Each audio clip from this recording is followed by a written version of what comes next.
The moment that a client, and let's say audience, and by audience, I just want you to always know that I mean anybody you're talking to about what you do, whether it's realtor, a planner, CPA attorney, whoever. This message applies to everybody.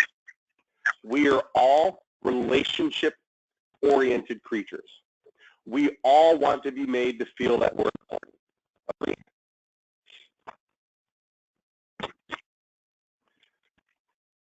Here is the value proposition that I gave to my clients, and this would apply to anybody.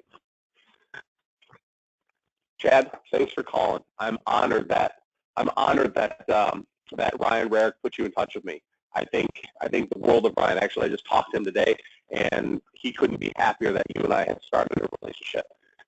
But I got to ask you a question. What was it about Ryan and what he said to you about me that made you feel comfortable wanting to talk to me? Was there anything special? Yeah, you asked me that question when I hooked up with you the first time. That's funny that you repeated it. Yep. Yeah. What did he say about me that made you want to call me? Yeah, he said that you were fantastic. You were very gifted in how you were able to manage, track, keep a hold of leads, prospects, etc. Okay, good. Yeah, you know what? One of the things about Ryan that I appreciate the most is his ability to build a business, because he built it all around benchmarks and tracking systems. And I think that's fantastic. And he says that I'm gifted. Man, I look up to Ryan, and I think he's gifted. I look at what he's built, and I hold him in the highest esteem. But here's the important part about this whole thing that I want you to understand. My business, my coaching, has only grown by people talking about me to other people. I started with 3 LOs 2.5 years ago. I'm up to 71 that I coach on a weekly basis. You're one of them. I didn't reach out to you. Somebody else told you about me, and they said something that resonated with you and that made you feel comfortable calling me. See, I built an entire mechanism called the Triangle of Trust. See, I believe that if I do right by you, if I spend enough time with you and I help answer your wants and goals and needs and help educate you and put you in the best possible position to help you achieve what your goals, wants, and desires are, then you're going to at least go back to Ryan and say thank you. Is that fair? Yeah. So here's the amazing part about what happens if you go back to Ryan and say thank you. What happens with your relationship with Ryan? Does it get amplified? Does it grow? Does it get stronger? It strengthens it, right? Yes. And it strengthens it because you know he cares, and it makes you believe that he knows exactly who you are and what you're about because he put you in touch with the right person, correct? Right, and he knows that you care enough to actually sit down and listen to that person, that you care about growing the business. Right. So now your relationship with Ryan is strengthened. My relationship with you is strengthened because I know what your wants and goals and needs are, and I made that the foremost point issue of that I have to deal with. It's not about me. It's about you. I have to honor what you want. I have to honor what you need. And if I can do that successfully, and I put that at the forefront, that means that you go back to Ryan and say thank you, and that means my relationship with you is strengthened. That's an amazing result, isn't it? But here's the best part about it. My relationship with Ryan actually gets amplified by doing that. Because the moment you go back to Ryan and say thank you, Ryan now knows that he can trust me. He knows that I'm going to amplify his relationships, and by doing that, he's going to feel good, you're going to feel good, and I'm going to feel good. And if I do that successfully with you, that means that at some point, you're going to turn into a raving fan of mine, just like Ryan. And if I'm successful at doing that for you, and you felt so compelled to want to go to Ryan and say thank you, then I believe that at some point, you're going to want to tell somebody you care about me, and I'll get a chance to work with somebody you know, like, and trust. And I believe that that's the foremost fundamental reason of why my business has grown, because I put other relationships ahead of mine. And that's why you know you can trust me and believe that when I tell you something, I'm doing it with the bigger interest of yours and Ryan's relationship at the forefront. Does that make sense? 100% it does. That is the Triangle of Trust practice. That is the business model which realtors and clients love. It resonates with them at such a deep level because you have not made it about you.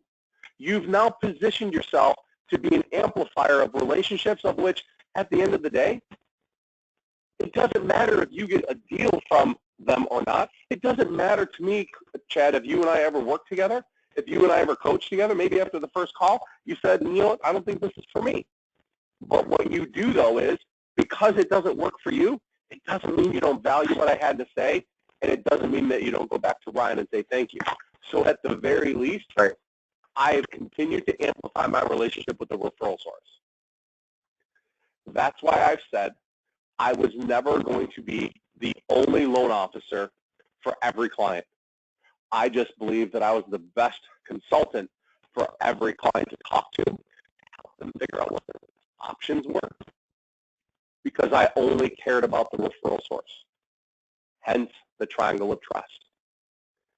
If you are not using that conversation within the first couple minutes of your meetings with a realtor or a client, especially a client, because they're the most apt to finally understand that and be glad that they are working with somebody like you, that answers the telltale question of why. See, everything else we do, the fact that we're in the business, the fact that we're licensed, the fact that we know what we're doing, those are all bare bone minimum standards that we should all expect from people that call themselves professionals. I wouldn't expect anything less. Right. But instead of falling back onto the bare minimum standards, I'm raising the bar a little bit and going, this is not what I'm in it for. I'm not in it for to close loans. I'm in it to make you and Ryan a stronger team than it is if I wasn't involved. I want Ryan to be thankful that he knows me. I want you to be compelled to want to go back to Ryan and say thank you. Would you be willing to do that for me if you haven't already? Yeah, I have. I actually talked to Scott, because Scott's the one that referred me to you initially. But yeah, I had a chance to talk to Scott about that yesterday, and just a little bit of insight we've gained from you so far has been phenomenal. So absolutely. So listen. Okay, so let's just take this dynamic. I shared you some basics of things that I work for me in my business. It's not revolutionary. I'm not rewriting the history books here. But you genuinely feel appreciative and thankful that Scott put you in touch with me. And you went to him and said thank you. What you've just described firsthand is what you are capable of getting from every client that you ever meet with. Just by describing it and then doing what you say. If you simply ask the question right out of the gates, you know what, Chad, you're probably sitting there wondering whether or not I'm the right lender for you. And you know what, that's a really good question. And so before we continue, let me kind of give you a little bit of background as to why, not what, why I do what I do. Because it'll help you understand as we move along in the process, the reasons why I do it. You first have to understand the why my business works this way. And when you describe that to a client or anybody in your audience, what do you think the definition of who you are becomes? Are you a loan officer or are you a business owner? Are you a relationship amplifier or are you just a technical wizard with all rags and know how to close a loan? Which one helps you become more of a partner and less of a commodity? Which one makes you more valuable and not just you're as good as your last transaction? Right. So then I ask, if you're not asking the question, why should I work with you, and answering it for yourself before your client does, and you're not the one that brings it up, you're lowering your consultative skills. So I joke about this sometimes. Are each of you guys married or have significant others? Yeah. Okay. Chad, what's your wife's name or girlfriend's name? My wife's name is Amanda. Okay. Amanda walks into the room and she's dressed up. And she says, hey, how do I look? And you go, you look amazing. Or Amanda walks in the room and says nothing, and you go, wow, you look amazing. Which one has a bigger impact on her ego? The second one. Why? Because she didn't have to put in the effort into it. You just said it because. It wasn't solicited. She didn't have to. She didn't have to. Yeah. She didn't have to lead you to it, right? It showed that you care. Right. It showed that you're attentive. It showed that you're engaged, And it shows that you know what's going on in her head, even though she may not have asked the question. Does that make you look more or less prepared to handle the, does it make you look better or worse? Better, right? It makes you look better, yeah. Then why in God's green earth are we not approaching the subject with our clients? The client's thinking it anyway. So why not elevate ourselves, and instead of it having to be solicited, why do we not look at them and go, I bet you're wondering whether or not you should work with me or not? Does that help increase your consultative and professional? It shows that you're in their head. It shows that you're engaged. It shows that you know what you're talking about. It shows that you've been here before. It shows that you know what you're doing. Consumers don't know what they don't know. So the moment you can start answering questions that they can't or haven't asked yet, what does that do for you? Does it make you look more transactional or more relational? More relational. Definitely an elevation. It's the same. It's absolutely an elevation. It applies to our personal lives and it applies to our business lives. So my question, why are we not working on our presentation of why? Oh, sorry. Let me shut the door. Nope, that's okay. No, why are we not working on the presentation of why? Right? Because we're not prepared. We're not prepared. Well, we don't take the time. We've never worked on our business. We've never worked on ourselves. We've never worked on our style or our technique. So we show up and we act the same way that everybody else acts, and we expect to see different results. So what I've just given you is truly an altering of the mind, and it helps like you can't believe. The more times you practice it, the more conversational you get, the better it feels, and the better it comes across with your clients. Did it feel when I said that to you guys that I was salesy? Did it feel like a sales pitch? No. It felt like you were just, you're building a relationship. You're sincere. Yeah. And then when the people agree to work with you, I have an agreement that says if we agree to work together and if you expect me to deliver on all the promises that I'm going to make, I need your commitment in return. I need your commitment that you will refer me to somebody you know and care about before we close. That's the only way that I can dedicate my time.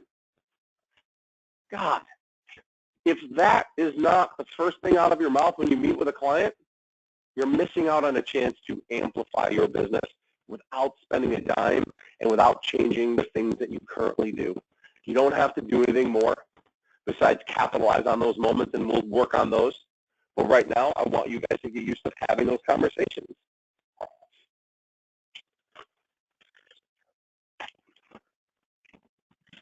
Does that make sense? Yeah, it sure does. Do you guys have any questions for me? Yeah, I do. Real quick, it's kind of a little off topic, but what email do you have for me? Oh, God. It's auto-saved to my computer, so I'm sure it's the SM. Yeah, no, it's a little bit different. That's why. Oh, no, actually, it came through, so I'm getting that. I just wanted to make sure because I wasn't able to type up that part a little bit where you hit record. I just want to make sure I got the recording. Oh, got so it. I can go back and listen. Got it. Yep, I'll make sure I'll send you guys the recording. Did you guys get the message today? You guys understand that the Triangle of Trust is your unique value proposition. It's your way of differentiating yourself and really showing your realtor partners and your business partners and your clients what your value proposition is, so that they not only see that you're different, but it resonates with them, and it gives you a chance to lay the framework for the agreement of, if I do this for you, I'm going to need you to refer me to the people you care about, because that's how I'm able to do this for you. Yep. 100%, man. Definitely good. That's my 2 cents. Did we lose somebody? No, I'm still here. Nope, I don't think so. Well, that's okay. That's it, guys. That's all I got for today. All right. Good stuff, man. You guys can chew on that over the weekend.